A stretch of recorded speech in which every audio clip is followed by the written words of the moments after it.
Gotcha. What? What did I do? No. I didn't even notice.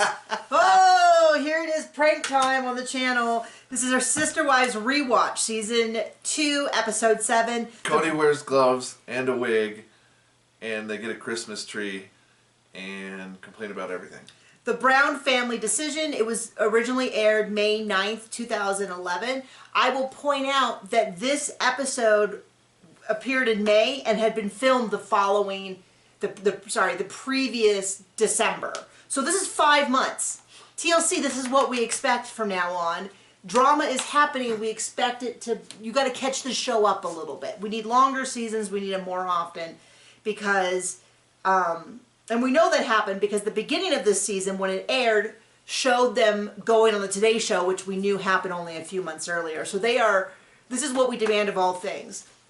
We are on the, they are seeding in that they're going to be moving. They have been all season, they've been talking about it. And sometimes a little bit, I have mixed feelings. Because on one hand, I really think Cody pushed for this move when it wasn't necessary. Either because he loves chaos, he loves moving, he... but they were going to arrest him and break up the family. He even almost cries, fake cries, like Robin. But yeah. He has shiny eyes and stuff. He definitely, I think, he really forced himself to feel it. But on the other hand... I can force myself to have shiny eyes, too. Just a little poking in the eyes. But if I am honest, 100% honest, if my local county prosecutor was threatening to arrest us, I also might move. So, like... Oh, and they almost die on snow machines. So, this episode, they're going to go up to, they're going to have Christmas at a cabin. That's the whole episode. They get to a cabin. But the whole way through, first of all, the joke about the wigs... It's not a joke. It looks like he's wearing a wig. It looks like he has extensions in. And John said it was a wig, but it doesn't look like to me like, well, if that is a wig, I don't know what company is making a wig that looks like that. But to me, it does look like in the interviews, he has extensions. And I remember hearing a story that after they moved to Vegas, he got a bad haircut. And he had to get extensions. He said that in one of the tell-alls. Just when they moved to Vegas, that's when he got a bad haircut? Well, it's been a pretty awful haircut. Unflattering. Yep. All of that. But, so I don't know if that's what happening or whether he just... This is back when I think he still liked Mary, and Mary liked it when he looked like Keith Urban, who I have never enjoyed that haircut either. And it's kind of funny because it's kind of what Mary's haircut looks like. So it's a little bit like that... Who was it? Brad Pitt, who always looks like his girlfriend. They have all these pictures of Brad Pitt. You know what I'm talking about? I wouldn't know. And by the way, I found my sister wife shirt, so I thought I would wear it. What does the nanny do? It's a wee bit snug. I'm glad that the camera cuts off of here. What does Cody do? That's the shirt I would make. What does Cody do? Anyway. So they kind of start off with they're going to have Christmas at this cabin. I for a second I thought they said it was a family cabin, but I guess it's cabin with the family is what they said because it's at some resort place. It seems very bizarre to me. So we've lived in Wyoming. We've lived at lots of places that have a lot of snow. We've lived in really rural areas. But I'm finding some things about this cabin when we get there a little unusual because it's a resort place, but they don't seem to maintain the roads. Maybe that's like just a draw of it. Like, hey. Maintain the roads. I mean, like going to Steamboat and 14-foot walls on each side because they maintain the road. Yeah, but you could drive it with a car. Yeah. Whereas maybe just their cars are bad. I think if you're not a polygamist, you can probably drive those roads just fine.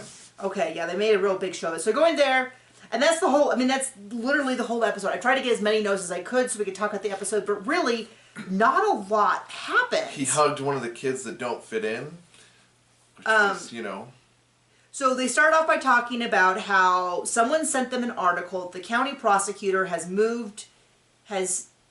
sent the evidence over, and some direct quote of him saying, it sure makes us easy, showing their felonious behavior on TV, and we should have an answer within 60 to 90 days. They're definitely playing up with this they're in danger.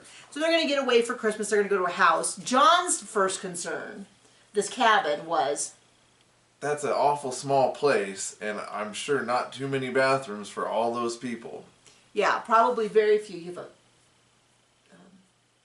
A face? I have a face? You had an eyelash on your face. Oh no! I thought it was gonna. I was gonna annoy you or me. I don't know. They're gonna go. It's so funny because they're like just the family. We're gonna get away from anyone. It's gonna be just us and the kids. And it's like, yeah, except for the camera crews everywhere.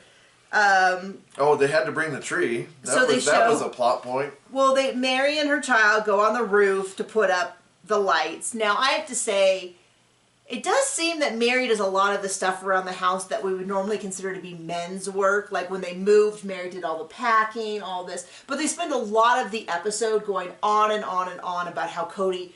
This whole episode was about how Cody has so much on his shoulders. He just takes on so much. It's so difficult for him. It's on and on and on. And it's like funny because whenever I see him, he's always doing stuff like going, oh, and like walking into another room and then turning around and walking the other way, then walking around and then going back the other way. And it's very much like a Kermit flail. Then they're like, he has so much to do. He can't just break down and give up. And I thought, I don't see any of the rest of you either. Maybe that's what, I mean, it could happen off camera, but they really are like, really pushing this narrative that Cody's the glue that holds them together and all that. Well, we know the expiration date of that glue then. Right, and so they go to a Christmas tree seller. I thought the Christmas tree seller was Cody at first, because they kind of filmed him from the 3/4 behind with his big hat. I'm sure he had better hair. And you were like, don't you insult that man that way. Yeah, seriously. And they talk on the couch, and Mary keeps talking about how it was so fun to flirt with him. I didn't see any, and then Robin's over there like huge rolling her eyes, and she's like, these two. And I mean, she literally, I'm not like doing an impression of what I think she was thinking. She literally rolled her eyes and was like, these two, oh. And then she's like, yeah, they're just really into flirting. And I was like, first of all, if you consider that flirty, like, that is on, like, first of all, how flirting starved must they be? Starved for attention. To think that was, like, over-the-top flirting. Now, and to be clear, I don't think their behavior was inappropriate. They were like, oh, the guy was like, this tree smells really strong. And Mary is like, Cody would love that. He loves a strong-smelling tree. Oh, by the way, do you have any mistletoe? And he's like, we're all sold out, but I will go in the back and I will try to find something for you so you have mistletoe. And she's like, oh, thank you. And they play this off like he was like, they play it off like he was like, Madame, you are beautiful tonight. Your scent is wild. And she's like, oh, that is my feminine wild. I mean, it was so... I mean, at some point he did mention kissing balls, but I mean, that was just funny. Well, no, that was like some product they sell. Yeah, I know. But you make it sound like... He didn't ask them to... John, stop it. My point is you made it sound... You made the exchange sound... Nobody thinks that. You made the exchange sound much dirtier than it was. But the whole point is that they have this whole... What are kissing balls? I don't know. I don't know. But I don't know, this whole thing... I made that dirty.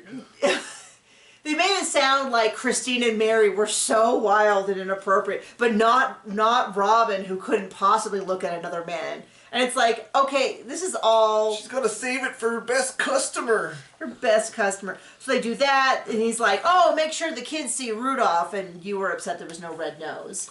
And then it's not Rudolph. I will tell you, we have I won't say neighbor, but there's someone in our area who we pass it every once in a while.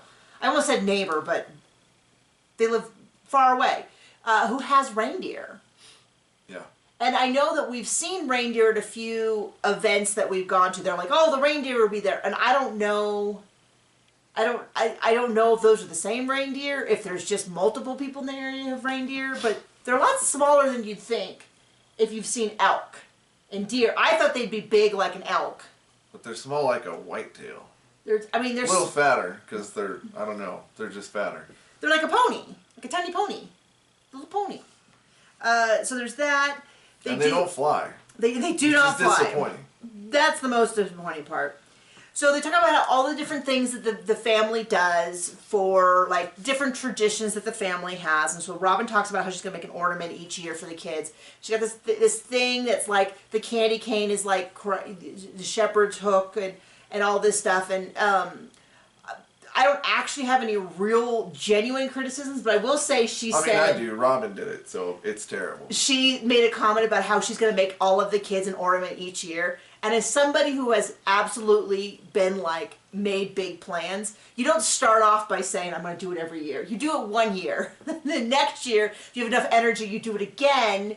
And if you can do it for 5 years, then maybe you say, I'm going to keep doing it. I'll tell you, I've totally been in the overambitious place where I'm like, I'm going to do this every day, and I tell everyone, never do it again. Now I, like, don't tell anyone anything because it's really hard to keep up on things, especially for, like, 18 kids. So she does all this. I don't know if we ever, I'll keep an eye out. I don't think we ever hear about the ornaments again.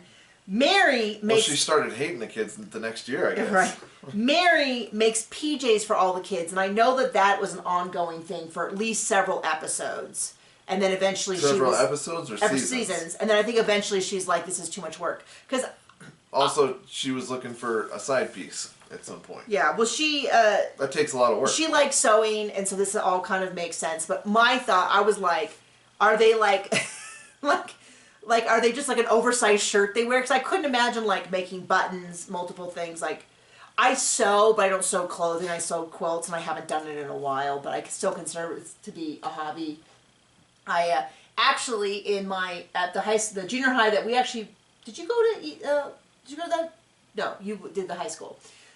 They had sewing, and I switched mid-year, and so most of the electives that you would pick up the electives at the beginning of the year were gone. So I got into both sewing and needlecraft, and I actually really loved it. I took advanced the next year and made a quilt, and it's been a hobby that I kept with my whole life.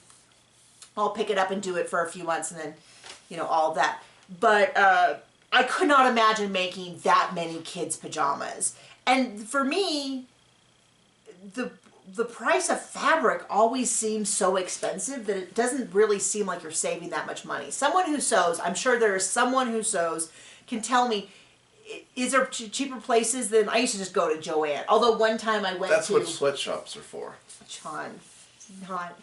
I went to where I used to live. I found a place that did like a yard, $1 a yard places. And so I went and I bought a bunch of fabric, like $100 worth of fabric, something like that. And I washed it all, and it all faded, and it all like any place where the fabric was like creased, like I didn't like unfold all of it. I thought it would unfold in the washing machine. Rookie mistake. And how much was it again? It was $1 a yard. And what did you expect? I expected high quality. Oh, okay. Anyway, was not great. I still have a lot of it because I was like, because I'm stubborn and I'm like, well, I'll use it someday. You got a whole shed full of it. We have a whole shed full of stuff. So, and then, but then Mary has this dramatic story about how as she was sewing, she saw a police officer pull into the driveway, and she thinks, oh my gosh, it's happening, and she calls Cody in a bluster. Run! And then don't turn back. And they showed it, of course, every commercial break, in the preview, and then and then of course what she says is he turns around and leaves slowly, and she goes out to go see what it is, and he had just used the driveway to turn around to because somebody got stuck in a ditch and to turn around and help someone. And it was funny when she said they pulled into my driveway, and I was like, does she have her own house? And I realized she meant like the driveway of the house that they almost all live in, which I found a little confusing because I feel like if I was telling a story to someone and I said they pulled into my driveway, I think they'd be like, she's still, of course, this is my house. Still getting used to not being the queen bee, I think. So they made it, so I say all that like, oh, they're so ridiculous. But then me with my anxiety disorder, I'm like, oh yeah, I would absolutely be the same. So I really can't make too much fun of them because I would also be a hot mess. You're fine. I would probably deserve to be made fun of as well. But and when we have our own TV show, people can't. We'll laugh all the way to the bank. Right. And then they talk about, so that's, Robin's going to do the ornaments each year. We'll see if that happens. Mary does the PJs. One of the things that Christine brings the family is St. Lucia's Day. Which she does nothing. Right. So the oldest daughters from each family get up and they make breakfast. So I think we'll maybe see that next week. What's funny about that is, so I Googled it because I was like, oh, this is probably not how it is. I Googled it. That's how it works. It's from, I think, the Netherlands I read.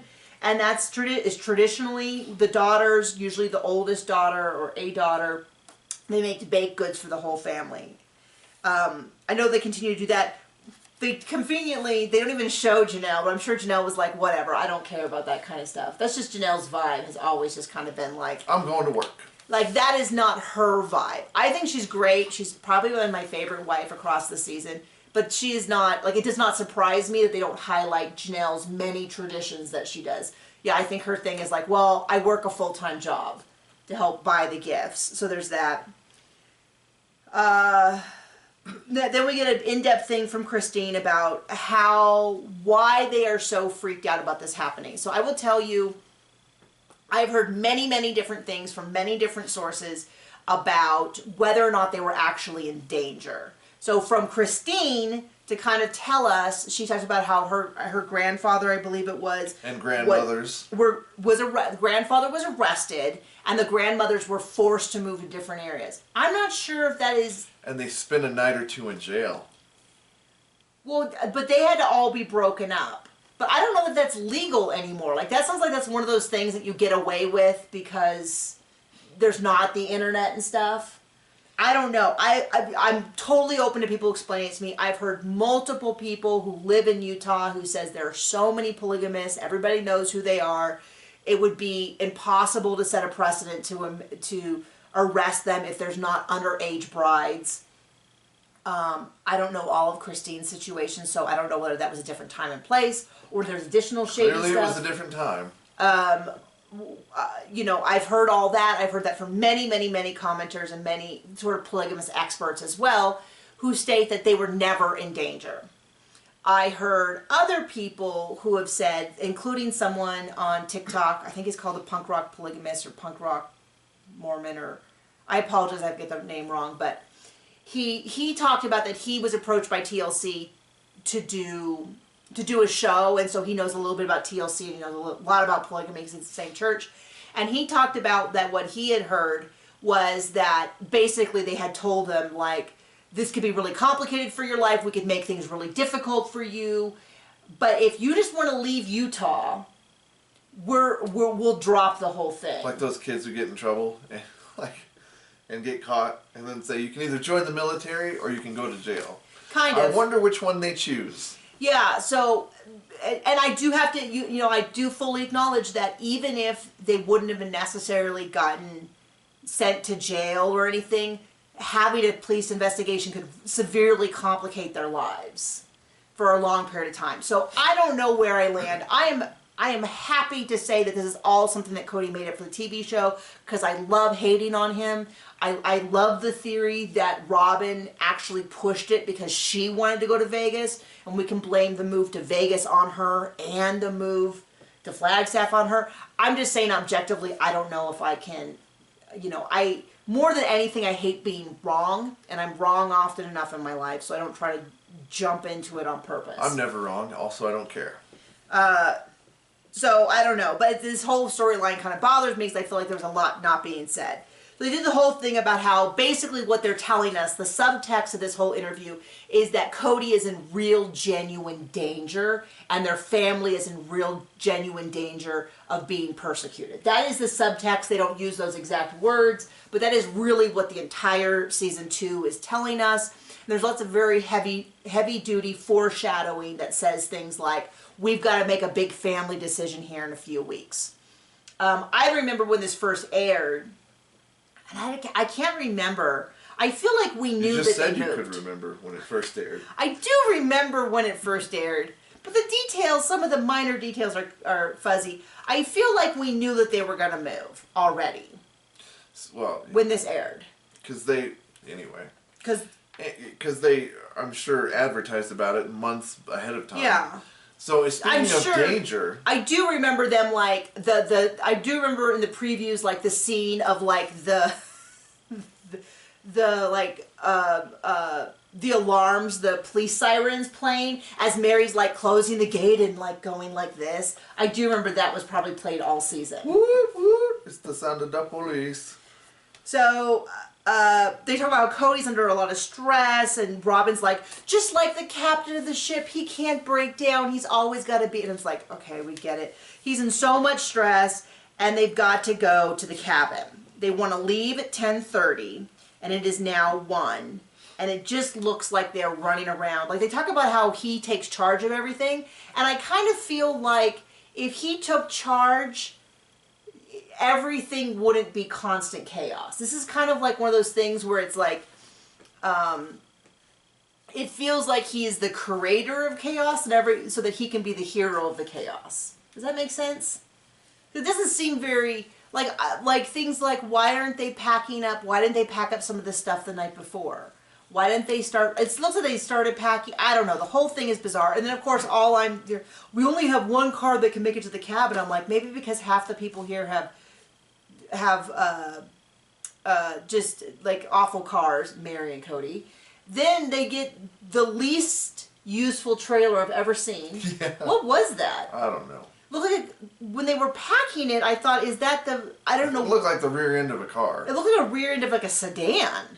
Like not even like a big car, like a little car. Right. They've got one car that can pull it, the Suburban, which can pull a trailer. I'll tell you, it's not great at it. I mean, it's not. Nobody knows how to drive on snow. No one's going to know how to drive on snow, which is odd for people in Utah. I mean, they do have snow in Utah. Yeah, they do. And they take about 1 billion cars, they all go to this cabin, and then there's a whole thing about how only one car can make it to the cabin, so they're going to park in this parking lot.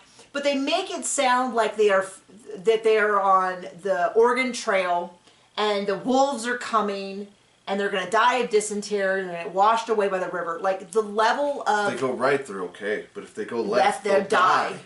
Was an actual quote. We'll get to that in context, but they really make it sound like it's this perilous journey, and I kind of feel like if this is a resort, maybe the resort is negligent, or is it just them being exaggerating?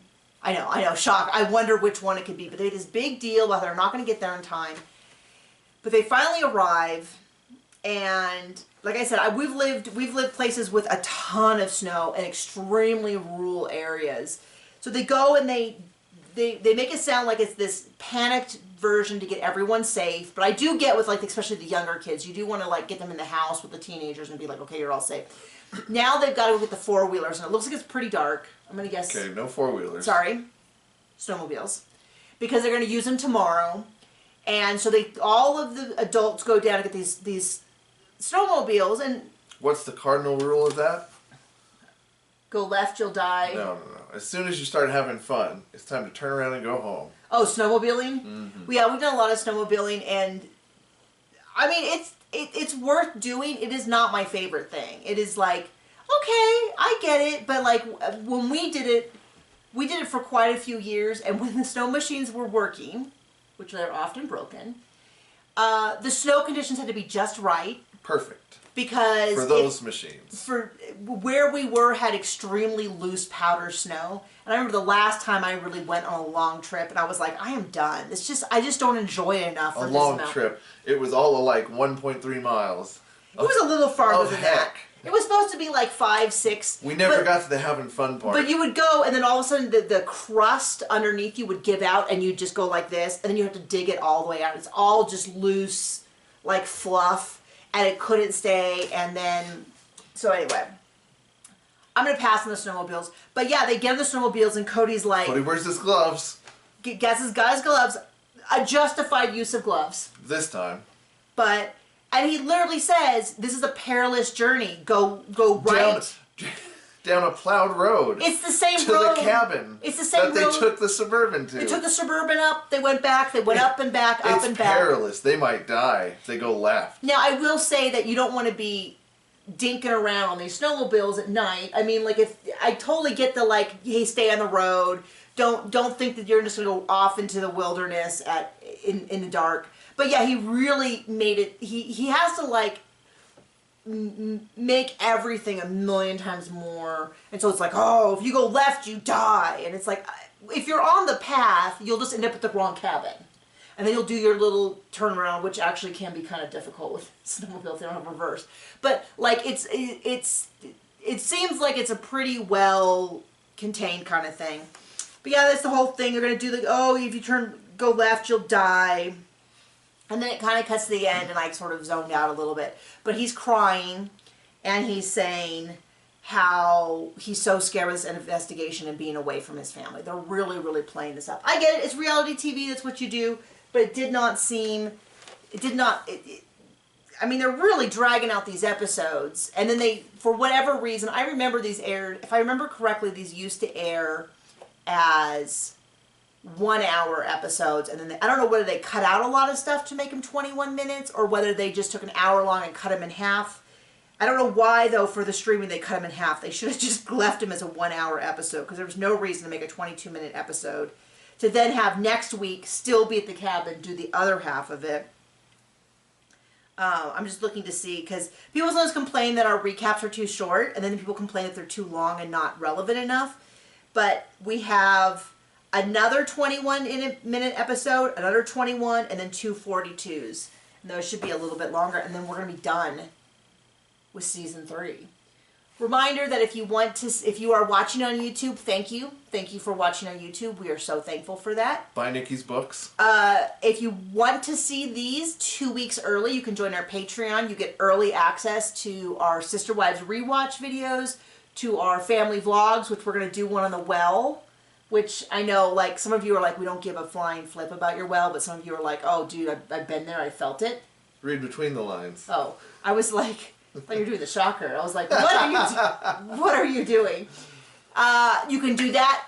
If you're not a patron person, we thank you so much for being on that. You can buy my books that I have written. Here's a couple of them. Nice Day for a Mage Wedding. Dragons Are Our Mage's Best Friend. That's one series. I have Mermaid to the Rescue. Mermaid in Troubled Water. You can look down below. I have a link to my website, which it sells on basically every vendor. You don't want to buy my books? Buy her audiobooks. The library is an amazing option. I have my audiobooks on Scribd. I have them available through Overdrive and Hoopla and Biblioteca. Only if you live somewhere where they haven't closed down the public library. Yeah, sorry about that. But yes, if you want to support me and you don't want to spend any money, we love that you watch on YouTube, and you can request my books. You can just go to the library and say, I want to get this person's book since she said they're available. How can we get them? And that's it.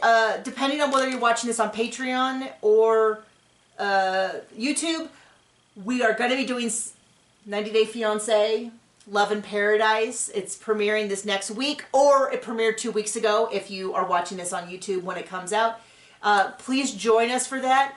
I can't believe I've tricked you into doing it, but you agreed. And I have everything all ready and prepped, and I'm so excited, and so we will see you back on the channel. Bye!